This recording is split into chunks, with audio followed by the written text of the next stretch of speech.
Hola, el día de hoy quiero hablar sobre mi relación con algunos libros y un poco sobre la historia de cómo llega a esos libros. Y lo quiero hacer contestando algunas preguntas, comenzando con ¿cuál fue el primer libro que llegué a leer? Y el primero de ellos es Manual Moderno de Lógica de José Manuel Villapalnos. Cuando estaba en la preparatoria, llevaba la optativa de lógica. Prácticamente era mi materia favorita, a pesar de que ya estaba llevando filosofía. Un día, un compañero llegó tarde a clase, se sentó al lado mío y sacó este libro, diciendo, mira, vienen incluso pues ciertos diagramas que estamos trabajando en clase. Tal vez te puede llamar la atención. En aquel entonces yo no leía absolutamente nada, pero decía anotar el nombre del autor y el libro. Meses después fui a Gandhi, conseguí el libro y recuerdo que desde Gandhi hasta la casa leí unas 33 páginas, que era mucho para mí, y comencé por un gusto hacia la literatura y más por un libro de un tema que me llamaba mucho la atención. Primera novela que leí. La primera novela que leí y que me llamó mucho la atención fue Carrie de Stephen King, que fue una de las primeras novelas que se publicaron del autor. Y ya hay varios relatos sobre la historia de Stephen King. Él de hecho publicó un libro que se llama Mientras escribo, que habla sobre su proceso de la escritura. En Carrie, pues tenemos una chica que sufre bullying y pues no tiene buena relación con su madre, por lo que recuerdo, pero al tener esas imágenes fuertes de ella, de todo lo que sucede, sí me llamó mucho la atención, me impactó de cierta manera y fue como mi enganche hacia el género de la novela. Sagas favoritas. La primera de ellas es sobre Sherlock Holmes. Sé que esta no es la primera novela de Sherlock Holmes, pero fue el primer libro que leí de toda la saga. Sé que hay por ahí una compilación de dos novelas. No recuerdo cuál es la segunda, pero la primera es la el estudio en rosa. No, el estudio en escarlata. Pero bueno, comencé a partir de la mitad, se podría decir, que es con el regreso de Sherlock Holmes, que aquí ya se menciona al profesor Moriarty, la lucha que tuvo Sherlock con el profesor y el regreso ah, del detective a el 221 de Baker Street. Y son una serie de cuentos muy interesantes. También es interesante esa anécdota de que cuando se dejó de publicar los relatos de Sherlock, el periódico al que se suscribieran las personas para leer los cuentos, habían se habían desuscrito de esos periódicos y habían perdido bastante por eso.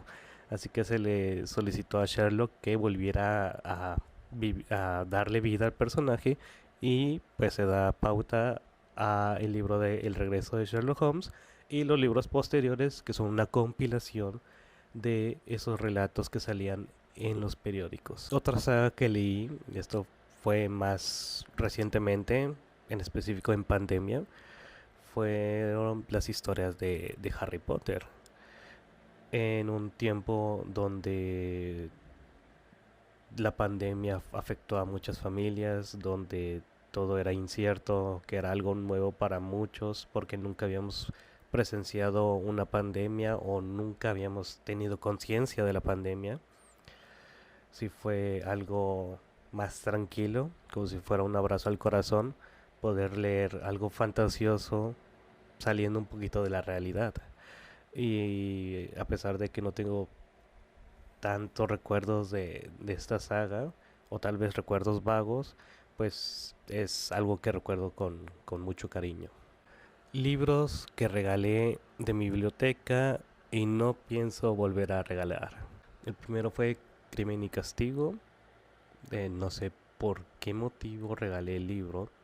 Estaba deshaciéndome de unos libros, pero no comprendo por qué lo hice, siendo de que la primera vez que lo leí estaba atrapado por la trama. Lo único que me impedía como para continuar era esta cuestión de presentar un personaje con un nombre que después lo presentan con un diminutivo que puede derivar de otro diminutivo y me perdí un poquito con los nombres.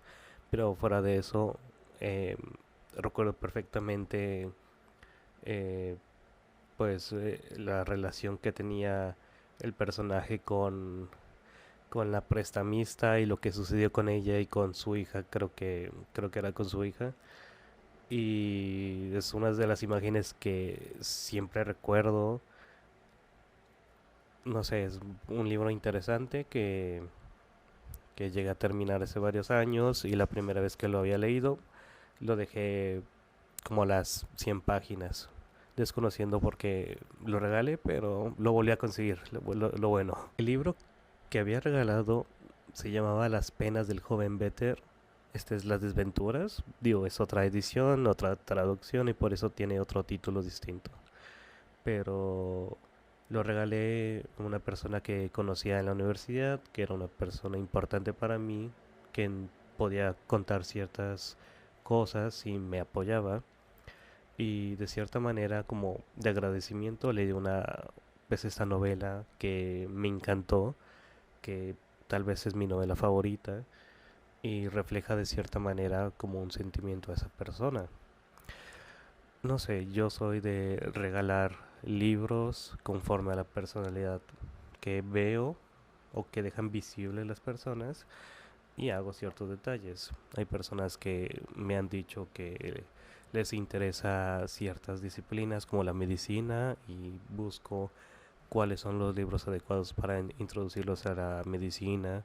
Veo que hay personas que aprecian lo clásico como el romanticismo y demás, pues ciertas novelas clásicas como de Goethe pueden ser fácilmente pues un obsequio, que es lo que di, y pues actualmente conseguí otra vez la novela y es mi lectora actual, así que estoy disfrutando algo que ya he leído un par de veces y que me fascina leerlo desde la primera vez. Libros que he prestado y no han regresado. Así es. De hecho no puedo mostrar el libro porque no lo tengo aquí. Pero alguna vez presté Misery de Stephen King, pero malamente lo presté semanas antes de que comenzara la pandemia. He prestado Misery a un amigo, pues la trama creo que ya la conocía porque él es un cinéfilo y pues hay varias adaptaciones de Misery que se han hecho, creo que de los 70 80 más o menos, o tal vez de los 90. Y, por mi parte, pues yo pues estoy acostumbrado a leer, así que pues también ya lo había leído, ya tenía noción de lo que es Misery y, y sí, me tocó pues dejar esa novela por ahí. Pero es una novela interesante de un escritor que va de un lugar a otro, pero sufre un accidente en un lugar donde hay todo, todo esa con niebla y demás, y no pudo salir del lugar, pero estaba totalmente varado de ahí, y una enfermera pues lo descubre en la carretera y se lo lleva a casa, pero prácticamente no lo deja salir, no lo deja ser libre hasta que termine una historia conforme a ella quiere que siga la trama de esa novela. Pero pues sí, es muy interesante, muy buena esa novela. La película sí está fuerte, pero es una novela que ya no está en mis manos. Ya no fue ve de vuelta esa novela. Libro que me ha impactado. Alguna vez mi madre lo leyó cuando estaba estudiando. Alguna vez un compañero de la universidad me comentó sobre un relato que venía justo en el libro que estaba leyendo y hasta la fecha, que tiene tiempo que no vuelvo a leer este libro, recuerdo ciertos relatos que vienen en él, porque creo que a ninguno puede dejar indiferente Edgar Allan Poe. Tiene relatos totalmente pues muy visibles, muy imaginatorios, son totalmente visibles y uno puede dejar correr la imaginación fácilmente. Digo, si hay ciertas cosas que son muy fuertes en los cuentos de Edgar Allan Poe y a pesar de que son cortos, en esas pocas páginas puede crear una imagen que puede vivir en la mente de uno por durante años, durante un tiempo indeterminado. Y sí, son algunos de los libros de los que quería pues relatar. Y no sé si ustedes tengan algunos pues libros de preferencia, algunos libros con los que hayan comenzado a leer, pero sería interesante saber algo al respecto.